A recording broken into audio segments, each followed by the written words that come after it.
José Luiz descobriu um paraíso radical em Socorro, interior de São Paulo. No primeiro episódio de nossa série de reportagens, ele conversou com José Fernandes, idealizador do Ecoparque Adaptado, para saber como tudo começou. Mas um bate-papo entre dois apaixonados por aventura não podia ser paradinho, né? Confira!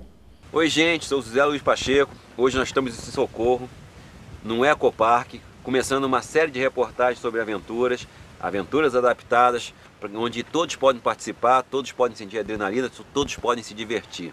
A gente está aqui para mostrar um bocadinho que é um parque ecológico adaptado. A seguir, Zé Luiz, que é cadeirante, conversa com Zé Fernandes, que é andante e motorista do off-road, um passeio de caminhonete por caminhos não asfaltados. O turismo, na verdade, está possibilitando agora colocar as pessoas com deficiência juntamente com as não deficientes.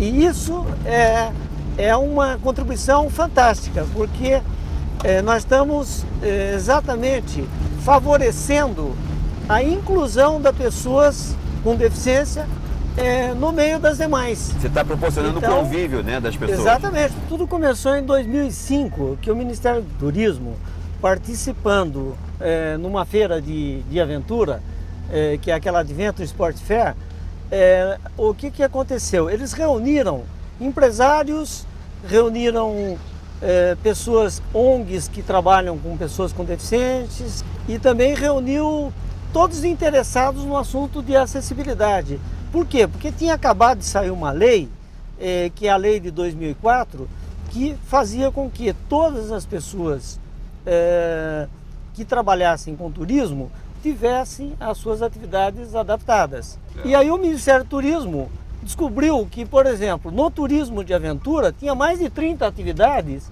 e como adaptar essas atividades seria um grande desafio.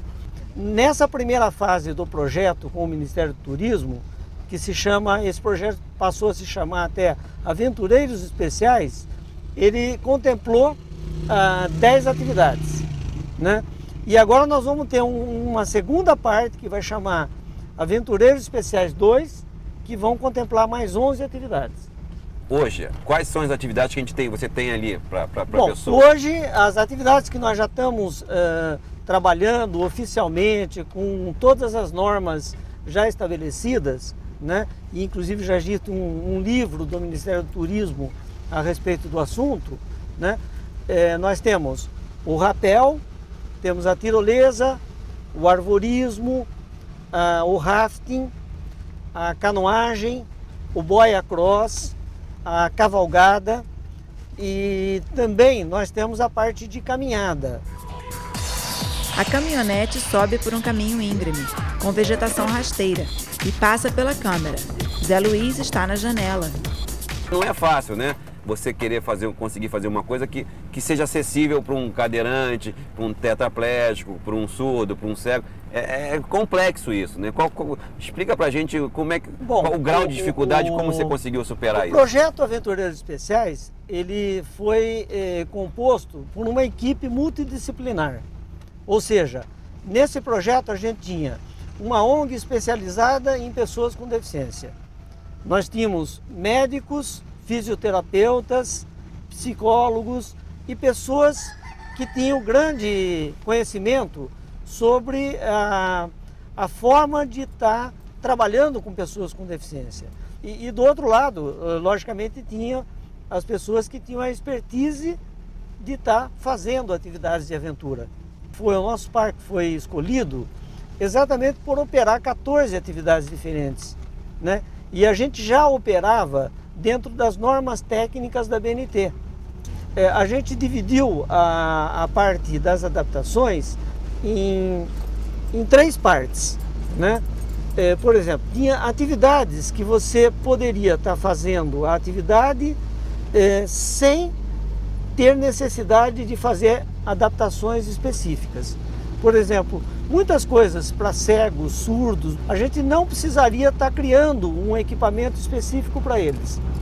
Mas quando envolvia paralisia cerebral, tetraplegia, paraplegia, ou algum tipo de, principalmente de deficiências múltiplas, aí sim nós precisamos ter um equipamento específico, né? E tem uma terceira situação que foi feita uma análise de algumas situações onde não havia nenhuma possibilidade de um deficiente, por exemplo, um determinado deficiente fazer aquela atividade. Eu cito, por exemplo, o arvorismo, né?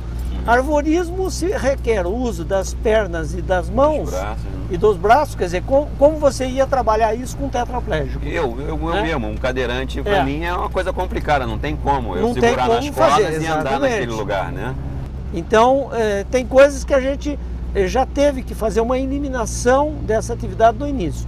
Mas, por exemplo, no caso do rafting, nós chegamos à conclusão que para paraplégicos e tetraplégicos fazerem um rafting com segurança, tinha que ter uma cadeirinha adaptada. Então a gente desenvolveu uma cadeirinha de fibra que é fixada dentro do barco de rafting, e essa cadeirinha ela é super cômoda porque ela é toda almofadada, e com isso a gente conseguiu viabilizar um rafting com tetraplégico, por exemplo.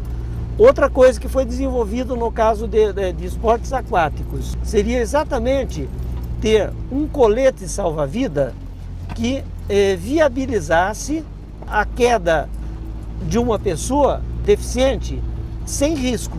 Por exemplo, os coletes salva-vidas normais, eles normalmente remetem a pessoa sempre de barriga para baixo.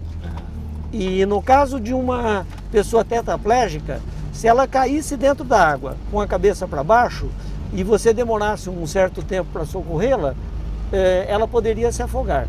Então, nós tivemos que desenvolver um colete onde existe um enchimento especial na frente que remete sempre a pessoa de barriga para cima. Entendi. Então, mesmo se houvesse um acidente de virar um barco com uma pessoa paraplégica ou tetraplégica, ela sempre seria remetida de barriga para cima, o que facilitaria uma operação de socorro e de resgate desse deficiente.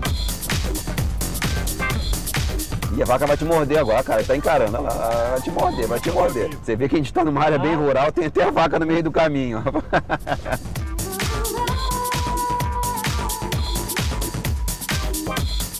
E vamos lá que a aventura continua.